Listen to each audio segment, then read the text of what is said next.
Hey folks, David Stewart here. Time for some more Storycraft. Today we're going to revisit the topic of escapism. Very pertinent for today as the real mundane world seems to be inundating us with bad feelings. We want to escape to a place that gives us better feelings, and you're not wrong to want that escape. But I want to talk about today the three different techniques or the three traits or keys that exist in escapist media, whether you're talking video games, books, movies, comics, anything. Whether it's passive or active, these three things are present and will help you achieve that feeling of escapism. Now, I've talked about this in the past in less certain terms and in less direct categories with a video about 2 years ago, so I'd like to be a little bit more direct with this one. So those three different traits or those three keys to achieving escapism are the fantastic, the meaningful, and the possible. If you have these three things, you're going to be able to evoke a sense of escapism. Now, keep in mind here, escapism is not a genre. It is not even a subgenre. It's a feeling that's associated with a variety of genres, and really it can be evoked in almost any kind of genre, whether it's historical fiction or it's fantasy or science fiction or even just contemporary literature, depending on if it's able to achieve these three things. So let's break them down and talk about them. The first one is the fantastic or the fantastical. And what makes something fantastical is its departure from what is mundane. We live in a mundane world. We understand our world for the most part, even though we may not understand how our technology works necessarily, like our phone, a very complex piece. We know how to operate the phone, and we expect the phone to work in a certain way. When you depart from that into a fantastical environment, you're looking at an environment that's very different from the mundane one that you are familiar with, and therefore you're looking at one where you don't know how it operates. So the feeling of the unknown is associated with the fantastical. Not only is it maybe visually unfamiliar, but the way the world operates is also unfamiliar. What you can expect to happen is unfamiliar. The rules of the game are unknown, at least at the beginning of the experience. And indeed, the entire experience of escapism is about trying to uncover and discover and explore all the things that exist in the fantastical. Whether this is a video game or a book, it's a little bit different experience. With the video game, it's more player-directed exploration of the fantastical. The book, the author is leading you down a path and inviting you to learn more and kind of prolonging certain discoveries for you so that you need to keep reading the book. And a real master of the craft won't give you all the cards, won't give you all the keys to the fantastical until you get to basically the end of the series or the end of the book where you're able to finally figure out really how everything works and the entire rules of the game. So that feeling of mystery that goes along with the fantastical, that's very important. Now, it doesn't have to be a fantasy world. You don't have to escape into the Fae where there's elves and talking flowers in order to experience the fantastical. The fantastical could be historical fiction. So if you read one of my books like Muramasa Blood Drinker, I don't know if I have it up here, it takes place in Muromachi period Japan. For lots of readers, that's an escape. Even though there's no magic, actually there's kind of magic. I mean, there's a demon, right? But even though it's not a really fantastical environment compared to, say, my high fantasy work, there is a feeling of escapism because it's something very different and unfamiliar to lots of people. How does this work? Where are they going?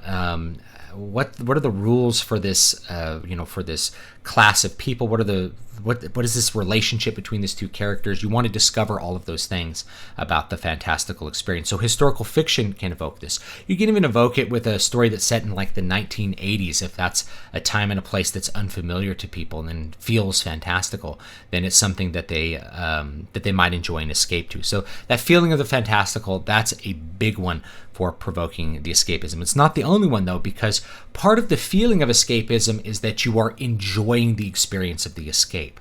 If you are merely showing something that's fantastical, but it's a bad experience, like it's something that's scary or full of torture, like you don't really escape into Stephen King novels necessarily. They're good experiences, but they don't provide that escapist feeling. You're escaping into worlds that provide you with something that is pleasant, and that's where those next two things come in. So the second one is meaningful. So it has to be fantastical, meaningful, and have full of possibilities. So the meaningful part really has to do with the fact that the main character in whatever media you're looking at has some purpose or role to fulfill, which is important to the world, to his own life, to his community. It's important on some level. There is meaning to the actions that are being done. We often feel like and I'm using I'm using we here, but many people feel that their mundane everyday life, where everything's expected. They wake up in the morning, they put on the same kind of clothes they put on the day before, they go to the same place they went the previous day to do the same repetitive tasks that they're used to doing, that cycle lacks meaning. There's nothing meaningful about going to the work. You're not really doing anything by shuffling paperwork. You're not having a big impact on the world if you are if you're a mechanic and fixing cars. Now, you do have an impact on the people who you're helping, but it's not like, oh, I'm so important. So the feeling of importance is important for escapism. And I think some of the best escapist literature, or at least the most popular, has this feeling that the main character is important, whether it's Luke Skywalker being pulled off of his mundane, boring existence on Tatooine into the fantastical experience of flying through space and blowing up Death Stars. Not only is that important, but he becomes the hero by the end. He gets transformed from a person with a really mundane and, in his view, meaningless life into a person that is experiencing adventure through things that are unknown and unexpected, and he's doing things that are important. Likewise, in a video game, that feeling of importance is something that a lot of developers know is a real key to getting people to commit to the story elements of the game. This is why even in an Elder Scrolls game, which is primarily about exploring the fantastical, that's the first thing about it, there's always a, quote, main story that tells you that you're special. So, at least going back to, say, Daggerfall, right? But if you, say, are playing Morrowind, you have the sequence about, this important prisoner. You go in and they're like, you were born under a certain sign.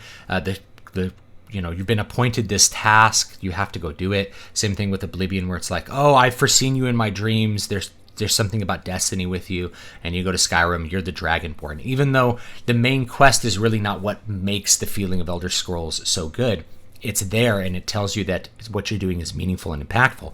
Likewise, as you go through the various guilds, you move up in the ranks and you feel like, I'm doing something meaningful, at least for the people around me. So that escape to meaning is important. And one of the reasons that we really want that meaning is that our mundane everyday life seems to lack that. It's very repetitive and doesn't seem like our actions often have that deep feeling of meaning, at least for lots of people. So even if you escape, say, let's go escape back to medieval Scotland. Well, a medieval Scottish farmer has a pretty boring life as well, but because of that element of the fantastical, if you were to go to that and they're like, well, you're some important person and you're going to save us from these bandits or something, all of a sudden that creates a strong escapist feeling, like, oh, we're doing something important. I think that's why Harry Potter is so enjoyed, as Harry goes from basically being a nobody who's abused and living under the stairs to being famous in a fantastical world. It's just, boom, it bangs on that escapist door very, very hard and does a very, very good job with it. So that's the other one, is it has to escape to meaning. So we escape to the fantastical, we escape to meaning. The third one, possibilities. We escape to what's possible. Now, what this one means is that we feel like if we're in the escapist environment, anything is possible. That we could go over a hill and discover something new, that the hero can succeed, that there are options, that there are ways of looking outside the box, that there's a possibility of becoming stronger, there's a possibility of achieving the goals of the plot, if it's a plot-based thing like a story. All of those things feel possible. And so when we feel that there's many, many possibilities, it's generally a good feeling. And it goes same thing back to our mundane lives. Our lives often feel very bereft of possibility. We engage in routines that are very, very much the same day in, day out. And we feel like we can't just leave our house and like go off on an adventure. But that feeling of possibility exists in the escapist media, because there's a feeling that, well, anything could be lurking around the next corner. This person could just go off on an adventure. The call to adventure, the person can actually heed that call to adventure. They're not bound down by the things of the world. And if you wanted to create a portal fantasy where a person was forced to leave their material possessions behind and go to the fantastical world, you are going to enhance that. That's one of the reasons that I think portal fantasy or isekai stuff in Japan is so popular, is because it does all three of these things, and it does them right at the beginning of the story and hits them very hard. It's like you escape from the mundane world to something fantastical with magic, right? Where you don't know all the possibilities, you have to explore, and it's dangerous.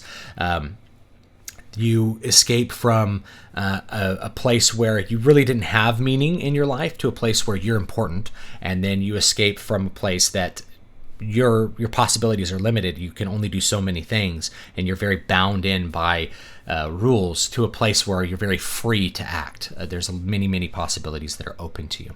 So those are the three big elements that I see in escapist fantasy. So if you're wanting to make something that has that escapist feeling, including those three elements: a fantastical environment where things can't be easily predicted, a story that centers around important meaning, important things happening, and finally, the feeling that there's lots of possibilities. And one of the ways that you can have lots of possibilities, if characters are going on a journey, like my book, Water of Awakening, if you're going from one place to another and you don't know how you're getting there, every chapter, it's a new possibility. You don't know what you're going to get. It evokes that feeling. At least I hope it invokes the feeling pretty well. But you can get it with something like, say, The Hobbit. That's definitely an Odyssey. So Odyssey-type adventures really tend to make you feel like anything and everything is possible. This is also something I notice with a lot of so-called epic fantasy by a variety of authors, is as the series goes on and you have filled in all the gaps of wonder that create that feeling of fantastical excitement and escapism, by the time you get to the end of it and all of those things are filled in, some of the interest and some of the positive feelings associated with the book or the series start to wane. And in fact, if you fill in those gaps too quickly, people will end up losing interest in the series before you're even done with it. This happened with, like, say, the Vampire Chronicles by Anne Rice. By the end of the third book, she basically explained virtually all of the mysterious nature of the vampires, and so there just wasn't that feeling of escapism involved in, like, imagining yourself as a vampire or something like that, so that stuff just wasn't as present after the third book, and so it becomes less interesting to continue to engage in that kind of escapist fantasy. So yes, you can have, quote, horror books that are escapist, but generally speaking, the Vampire Chronicles aren't like strict horror. They're really something else. They're more like some kind of weird, maybe 19th century romance using vampires, right? It's something very, very different. But there's often an Odyssey involved in those as well. So that's one of the things that you can do. So thanks so much for watching. Don't forget to like, comment, and subscribe. Let me know what you want to see in the future. Newest book is Keys to Prolific Creativity, and I got a sequel to this one coming out. So this is the newest book. This will help you refine your creative process and indeed make your creative process more mundane, more controllable, more predictable. But that's what's important to coming out with books. And then the sequel to City of Silver called Tyrant's Gallow, that will be coming out in about 2 weeks now, I think. So thanks so much, and I will see you guys next time.